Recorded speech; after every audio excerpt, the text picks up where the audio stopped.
Hello everyone, कैसे हैं आप लोग। आई होप कि आप लोग बहुत अच्छे होंगे और अपनी पढ़ाई को भी बहुत अच्छे तरीके से कंप्लीट और कवर अप कर रहे होंगे। जैसा कि आप लोगों को पता है कि अभी हम लोग हमारे क्लास 11th के बिजनेस स्टडीज सब्जेक्ट को पढ़ रहे हैं और बिजनेस स्टडीज सब्जेक्ट में अभी हम लोग हमारे बिजनेस स्टडीज के लास्ट वाले चैप्टर यानी कि इंटरनेशनल ट्रेड वाले चैप्टर को पढ़ रहे हैं। और ये वाला पर्टिकुलर वीडियो हमारे इसी चैप्टर का पार्ट नंबर 3 होने वाला है।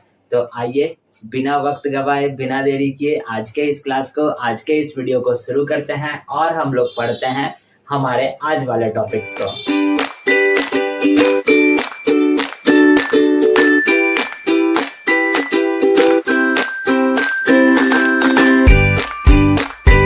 जैसा कि मैंने अभी आपको बताया कि आज के इस क्लास में हम लोग हमारे इंटरनेशनल ट्रेड वाले चैप्टर के पार्ट नंबर 3 को पढ़ेंगे।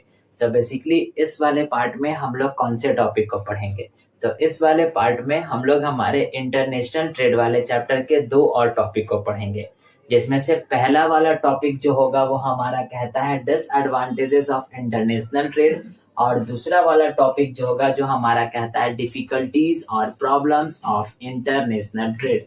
तो आइए एक एक करके हम लोग इन दोनों ही टॉपिक्स को अच्छे तरीके से पढ़ते हैं और समझते हैं।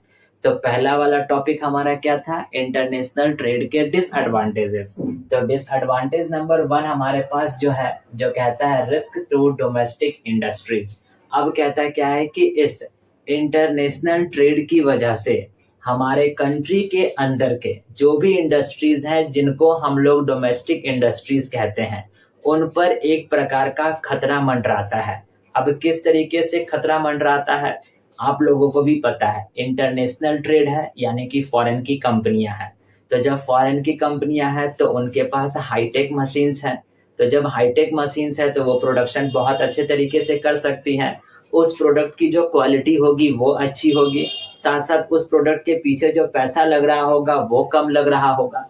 तो जब बनाने में यानी प्रोडक्ट को बनाने में जब पैसा कम लग रहा है तो वो प्रोडक्ट जो है वो मार्केट में बिकेगा भी तो कम दाम पे बिकेगा as compared to domestic industry, क्योंकि हमारे पास उस तरीके की हाईटेक मशीन्स नहीं है जिसके कारण से हम वो उसी वस्तु को बना रहे हैं, लेकिन उस प्रोडक्ट को बनाने के पीछे हमारे पास जो पैसा लग रहा है वो ज्यादा लग रहा है, जिसके कारण से हमारे पास जो मार्केट में सेम वही वस्तु अगर हमारे कंट्री का बना हुआ बिकेगा तो उसका जो प्राइस होगा वो ज्यादा होगा एज कम्पेयर टू फॉरेन की कंपनी का वस्तु। तो इसी कारण से यहाँ पर कहता है कि इस इंटरनेशनल ट्रेड की वजह से एक बहुत बड़ा हमारे देश के इंडस्ट्रीज यानी डोमेस्टिक इंडस्ट्रीज पर जो है एक प्रकार का खतरा मंडरा रहा है। आप कहोगे कि ये खतरा कैसे है, ये हमारे लिए डिसएडवांटेज कैसे है। और अच्छा बात है भाई कि कस्टमर को सामान जो है वो सस्ते कीमतों पर मिल रहा है। ठीक है, कस्टमर को सामान सस्ते कीमतों पर मिल रहा है, लेकिन उससे फायदा किसको हो रहा है, हमारी कंट्री को नहीं, फॉरेन की कंट्रीज यानी फॉरेन की कंट्रीज को और साथ साथ फॉरेन की कंपनीज को फायदा हो रहा है। ना ही हमारे यहाँ के कंट्री को फायदा हो रहा है और ना ही हमारे यहाँ के इंडस्ट्रीज को फायदा हो रहा है। तो ये एक बहुत बड़ा डिसएडवांटेज होता है। इसका एग्जाम्पल भी आप देख सकते हो, जैसे कि खिलौने जो कि लीक बने हुए होते हैं चाइना के, जिसपे लिखा भी हुआ है मेड इन चाइना। दिवालियों पे जो हम लाइट्स लगाते हैं जो कि चाइना लाइट होता है वो बनकर चाइना से आते हैं, जो कि सस्ते भी होते हैं, उसको हम लोग यूज भी करते हैं। तो क्या उससे हमारी कंट्री को फायदा हुआ, हमारे यहाँ के इंडस्ट्री को फायदा हुआ? किसी को फायदा नहीं हुआ। उससे फायदा किसको हुआ? तो जिस कंट्री से वो वस्तु बन कर आया होगा उस कंट्री को और उस कंट्री की कंपनी को फायदा हुआ होगा। वही देखिए यहाँ पर क्या लिखता है, large foreign companies often sell cheaper goods, यानी कि बड़ी बड़ी जो फॉरेन कंपनियां होती हैं वो अपने वस्तुओं को सस्ते कीमतों पर सस्ते दामों पर बेच देती है, जिसकी वजह से as the result small scale और लोकल बिजनेस, यानी कि स्मॉल स्केल बिजनेस या फिर लोकल बिजनेस यानी हमारे कंट्री के जो भी स्मॉल स्केल इंडस्ट्रीज हो गई या लोकल बिजनेस हो गई, जिनको काफी ज्यादा दिक्कतों का यानी डिफिकल्टीज का सामना करना पड़ता है। और यहाँ तक कि ये स्मॉल स्केल इंडस्ट्रीज जो होते हैं वो फॉरेन कंपनीज के द्वारा बनाए गए जो भी प्रोडक्ट्स होते हैं उनको कम्पिटिट भी नहीं कर सकते हैं, यानी उनका कंपैरिजन भी नहीं हो सकता है, जिसकी वजह से उनको काफी ज्यादा समस्या का सामना करना पड़ता है। और कई बार ऐसा देखा जाता है कि हमारे कंट्री के अंदर के जो इंडस्ट्रीज हैं जो कि लोकल बिजनेस हैं वो बंद भी हो जाते हैं। क्यों बंद हो जाते हैं भाई? क्योंकि कस्टमर जो है वो फॉरेन से बने हुए जो भी वस्तु आ रहे हैं उनको खरीदना ज्यादा प्रेफर करते हैं, क्योंकि वो सस्ता भी है, रिलायबल भी है, फैंसी भी है, साथ साथ एडवांस भी है। और वही हमारे यहाँ के कंट्री के ऐसा कुछ भी नहीं है। तो इसी कारण से हमारे देश के जो लोकल बिजनेस होते हैं वो कई बार बंद होते हुए भी दिख जाते हैं। और वो क्यों बंद हो जाते हैं? क्योंकि हमारे यहाँ क्या हो रही है, इंटरनेशनल ट्रेड हो रही है। ठीक। दूसरा डिसएडवांटेज हमारे पास कहता है डिपेंडेंस ऑन अदर नेशंस, यानी कहता है क्या है कि हम लोग जो है वो कई सारे चीजों पर दूसरे देश, यानी कई सारे प्रोडक्ट्स के लिए हम लोग दूसरे देशों पर निर्भर करते हैं। जैसे हमारी कंट्री की बात ले लीजिए तो पेट्रोलियम की, एलपीजी गैसेस की, जिसके कारण से हम लोग जो है वो हमेशा दूसरे कंट्रीज पर डिपेंडेंस है। अगर उस कंट्री से हमारे यहाँ आना बंद हो जाए तो हमारे यहाँ जो है वो अकाल मच जाएगा, क्राइसिस आ जाएगी। वही देखिए यहाँ पर लिखता है, if a country relies on others for essential, like अगर कोई एक कंट्री किसी दूसरे कंट्री पर रिलाई कर रही है, आश्रित है एसेंशियल थिंग्स के लिए, जैसे हो गया ऑयल और हो गया weapons, the supplying nation could cut off. अब जिस कंट्री से वो वस्तु हमारे देश आ रहा है, अगर वो कंट्री अगर हमारे देश में वो वस्तु भेजना बेचना बंद कर दे तो फिर जो है वो कहीं ना कहीं हमारे पास जो है देखिए लिखता है, supply during a conflict causes a crisis, यानी जिसकी वजह से हमारे देश में क्राइसिस तक आ सकती है। तो ये एक बहुत बड़ा डिसएडवांटेज बनता है इंटरनेशनल ट्रेड का। जब तक वो वस्तु आ रहा है तब तक ठीक है, अगर हमारे देश से उस देश की जो कनेक्शंस हैं वो खराब हो गए, जो भी रिलेशंस हैं वो खराब हो गए, तो वो देश जो है हमारे देश में वस्तु भेजना बंद कर देगा, बेचना बंद कर देगा, हमसे वो ट्रेड नहीं करेगा, जिसकी वजह से हमारे देश में क्राइसिस तक आ सकती है। तो ये भी एक बहुत बड़ा डिसएडवांटेज बन जाता है इंटरनेशनल ट्रेड का। तीसरा डिसएडवांटेज बनता है क्या है, डिप्लेशन ऑफ नेचुरल रिसोर्सेज। इस इंटरनेशनल ट्रेड की वजह से हमारे यहाँ के नेचुरल रिसोर्सेज भी जो है वो दिन प्रतिदिन घटते चले जा रहे हैं या कम होते चले जा रहे हैं। देखिए क्या कहता है in the race to earn money, यानी कि पैसे कमाने की दौड़ में, थ्रू द एक्सपोर्ट्स, अब वो वस्तु को बाहर बेचेंगे, बाहर भेजेंगे तो बहुत ज्यादा पैसा मिलेगा, क्योंकि डॉलर्स में मिलेगा, पाउंड्स में मिलेगा, यूरोज में मिलेगा। तो as compared to Indian currencies, उनकी करेंसी ज्यादा है तो ज्यादा पैसा हमारे पास आएगा।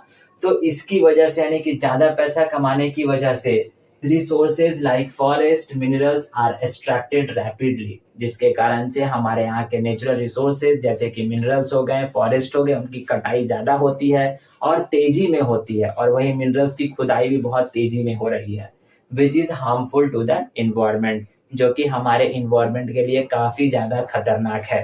और ये खतरनाक क्यों बना है, हमारे यहाँ के नेचुरल यानी कि प्राकृतिक संसाधन क्यों तेजी में काटे जा रहे हैं या उसकी खपत तेजी में की जा रही है, खुदाई तेजी में की जा रही है, क्योंकि पैसा कमाना है। और वो पैसा ज्यादा कहाँ से मिलेगा, तो इंटरनेशनल ट्रेड की वजह से मिलेगा। तो ये भी एक डिसएडवांटेज बनकर हमारे पास आ जाता है।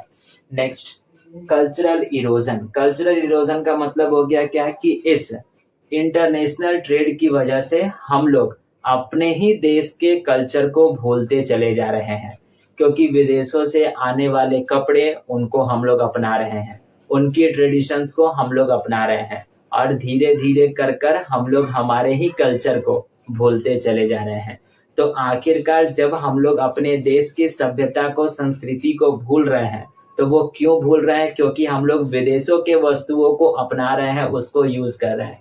और विदेशों के वस्तुओं को अपनाना, यूज करना कब हो रहा है, किसकी वजह से, इंटरनेशनल ट्रेड की वजह से।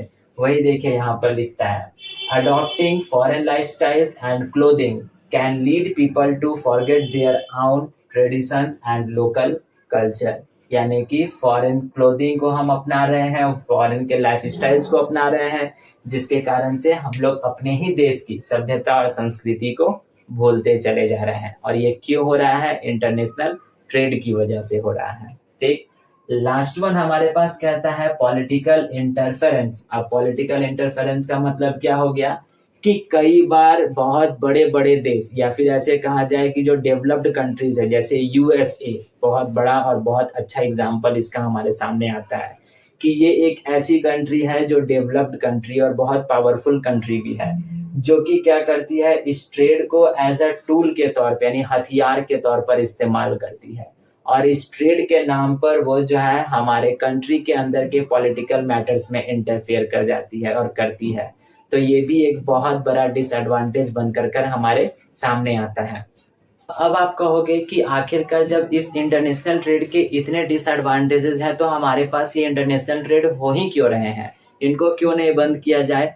तो आखिरकार आपको भी पता होना चाहिए कि इंटरनेशनल ट्रेड के जितने डिमेरिट्स हैं, जितने डिसएडवांटेजेस हैं, उससे कई गुना ज्यादा इनके एडवांटेजेस हैं। और कौन कौन से एडवांटेजेस हैं हम लोगों ने ऑलरेडी पढ़ लिया है, तो अब इसके बारे में जिक्र नहीं करेंगे। आगे बढ़ते हैं हमारे दूसरे वाले टॉपिक की ओर, जो हमारा कहता है डिफिकल्टीज और प्रॉब्लम्स ऑफ एक्सटर्नल ट्रेड। अब जब एक्सटर्नल ट्रेड हो रही है तो उसके पीछे कौन कौन सी डिफिकल्टीज है या प्रॉब्लम्स आती है या इस इंटरनेशनल ट्रेड में फेस करने को मिलता है। पहला कहता है डिस्टेंस एंड ट्रांसपोर्ट। अब यहाँ पर कहता है क्या है कि इस इंटरनेशनल ट्रेड में कौन कौन सी डिफिकल्टीज आती है, प्रॉब्लम्स आते हैं। तो डिफिकल्टी नंबर 1 या फिर प्रॉब्लम नंबर 1 हमारे पास कहता है डिस्टेंस एंड ट्रांसपोर्ट। देखिए क्या कहता है, high cost due to long distance shipping. अब जब कोई भी वस्तु एक देश से दूसरे देश जाएगा तो उसके पीछे का डिस्टेंस जो होता है वो बहुत ज्यादा होता है, ये आपको ही पता है। अब ऐसा तो नहीं है कि पटना से दिल्ली जाना है तो एक रात में पहुंच जाएंगे। यहाँ पर भाई इंडिया से यूएसए जाना है तो आखिरकार उसके बीच का यानी इंडिया और यूएसए के बीच का डिस्टेंस बहुत ज्यादा है। और किसी वस्तु को जब हम इंडिया से यूएसए भेजेंगे, एक्सपोर्ट करेंगे, तो वो एक्सपोर्ट कैसे होगा, बाय शिप होगा यानी जहाज से होगा। जब जहाज से होगा तो उसके पीछे खर्च भी होगी और वो जो खर्च होता है वो ज्यादा होता है। और साथ साथ जो भी वस्तु हम भेजेंगे या एक्सपोर्ट करेंगे उसमें एक रिस्क भी होता है। रिस्क क्या होता है, या तो वो वस्तु डैमेज भी हो सकता है या तो वस्तु वो गुम भी सकता है कि भुला भी सकता है ट्रांजिट के दौरान। तो ये एक बहुत बड़ा प्रॉब्लम और समस्या बनकर कर सामने आता है एक्सटर्नल ट्रेड में। दूसरा समस्या हमारे पास कहता है करेंसी डिफरेंसेस। यानी यहाँ पर कहता है क्या है कि करेंसी में हम लोगों को डिफरेंसेस देखने को मिल जाती है। देखिए लिखता है every country has its own currency, यानी कि हर एक कंट्री का एक अपना अपना करेंसी होता है। जैसे dollar versus rupees, fluctuations in exchange rate can lead to financial losses. अगर किसी कारणवश किसी एक देश के करेंसी का वैल्यू में ऊपर नीचे अगर हो जाए, यानी कि किसी भी देश का अगर करेंसी में अगर हमको उतार और चढ़ाव देखने को मिल जाए और उसी दौरान हमने कोई वस्तु खरीदा हो तो हमको लॉस भी हो सकता है। भाई हम सोच के कुछ और चले होंगे, पेमेंट हमको इतना करना है और जहां फ्लक्चुएट हुआ उसकी करेंसी वैल्यू बढ़ गई, हमको ज्यादा पैसा देना पड़ जाएगा। तो यही यहाँ पर एक प्रकार का समस्या देखने को मिलता है। तीसरा वाला समस्या हमारे पास कहता है लीगल फॉर्मेलिटीज। अब आपको भी पता है कि जब हम इंटरनेशनल ट्रेड करेंगे तो इंटरनेशनल ट्रेड के दौरान बहुत सारी लीगल फॉर्मेलिटीज होती है, बहुत सारे पेपर वर्क होते हैं, बहुत सारे डॉक्यूमेंटेशन होते हैं, जैसे इंपोर्ट एक्सपोर्ट लाइसेंसेस बनवाना, साथ साथ कस्टम्स क्लियरेंस और साथ साथ इंटरनेशनल लॉज को भी मानना। यहाँ पर आप इंपोर्ट पूरा लिख लीजिएगा, टी छूट गया है।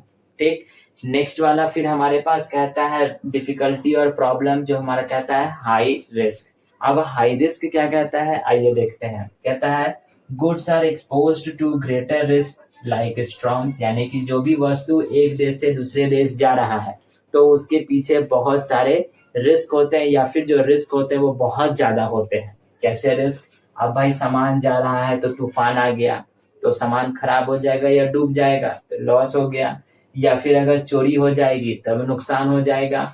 अब अगर हमको तूफान से चोरी से बचाना है तो भाई हम क्या करेंगे, उसका इंश्योरेंस करवाएंगे। अब जब इंश्योरेंस करवाएंगे तो वो इंश्योरेंस भी बहुत महंगा होता है, और ऐसा भी नहीं है कि वो इंश्योरेंस हमारे लिए ऑप्शनल है कि आपको करवाना है करवाइए, मत नहीं करवाना है मत करवाइए। मैरिन इंश्योरेंस जो है वो मैंडेटरी हो जाती है, तो और मरीन इंश्योरेंस जो बहुत ज्यादा महंगा भी साबित हो जाता है, जो कि ये बहुत बड़ा हमारे पास प्रॉब्लम एक प्रकार का बनकर कर आता है।